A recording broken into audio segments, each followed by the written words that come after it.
Finalmente ci siamo, oggi Mantova Pride, il 16 giugno, siamo arrivati alla conclusione di questa grande manifestazione che è partita mesi fa. Abbiamo preso la staffetta da Reggio Emilia, dall'Arcigay di Reggio Emilia, che l'anno scorso ha organizzato il primo Pride Mediopadano, quest'anno tocca a Mantova.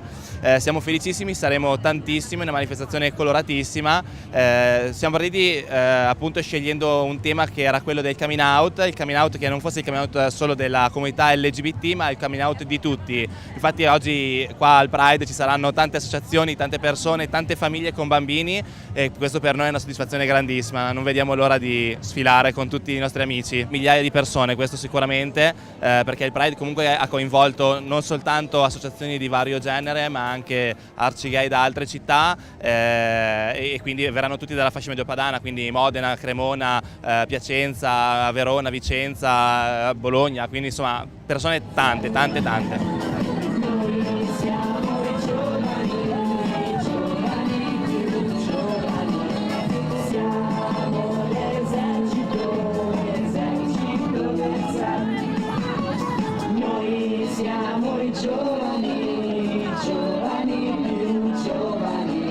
L'evento di oggi partirà fra poche ore, alle ore 15, è cominciato già il concentramento da Piazza Sordello, la parata poi seguirà le vie del centro, seguiremo la via del Principe e arriveremo a Palazzo Te. A Palazzo Te, presso Piazzale Montelungo, c'è già allestito il palco, ci sarà una grandissima festa.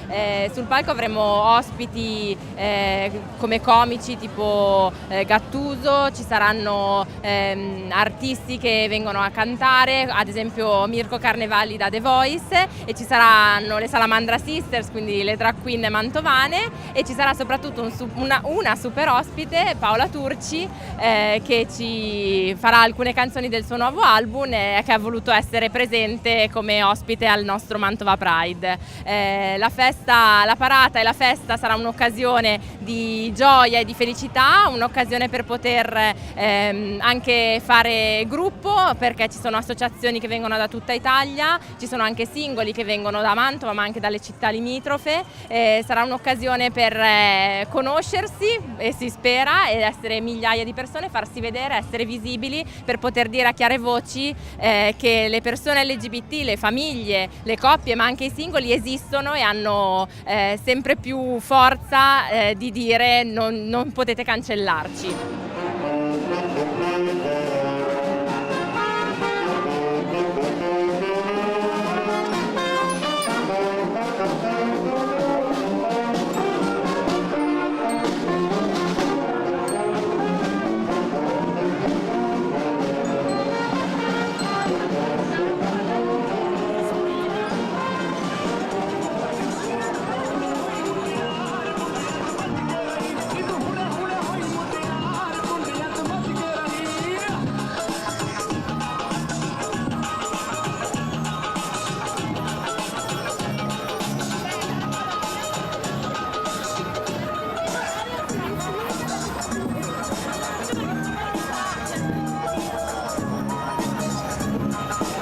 Si può aggiungere che il Pride non è soltanto la festa, il Pride è un periodo lunghissimo che per noi è partito da febbraio e siamo arrivati fino ad oggi con più di 20 eventi che hanno parlato di tematiche importantissime, non tematiche solo legate al mondo LGBT ma che potessero abbracciare anche le parti delle culture, delle differenze come valore aggiunto nel senso più ampio del termine. Quindi in realtà il Pride non è solo la festa, questo è il momento conclusivo, ci divertiremo un sacco, ma comunque quello che è stato tutto quello che c'è stato prima, che è stato molto importante. Il lavoro che è stato fatto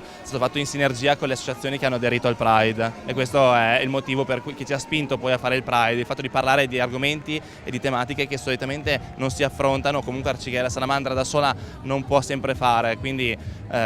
l'unione fa la forza, in questo caso l'ha fatta e abbiamo portato a casa un grande risultato già comunque ad arrivare qua.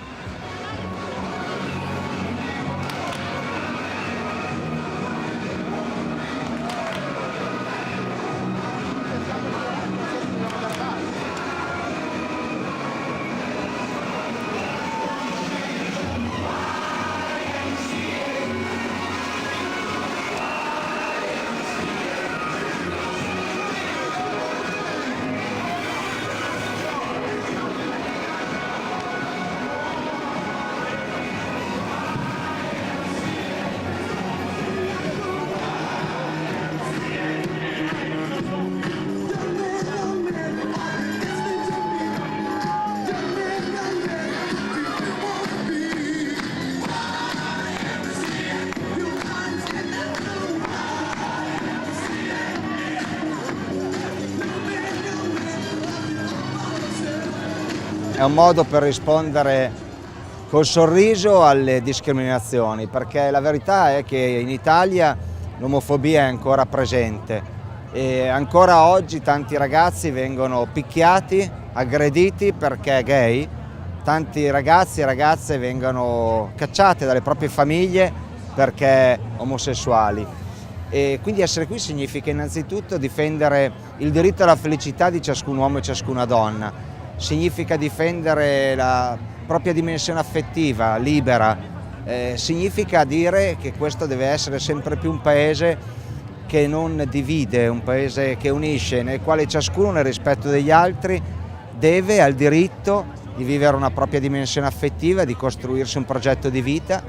di farlo con chi vuole nel rispetto degli altri. E quindi è davvero un sorriso collettivo a chi invece ancora discrimina, vive di rancore, omofobie o chi cerca di dividere. E sui diritti civili questo paese ci è arrivato con 20 anni di ritardo, non si può certo tornare indietro.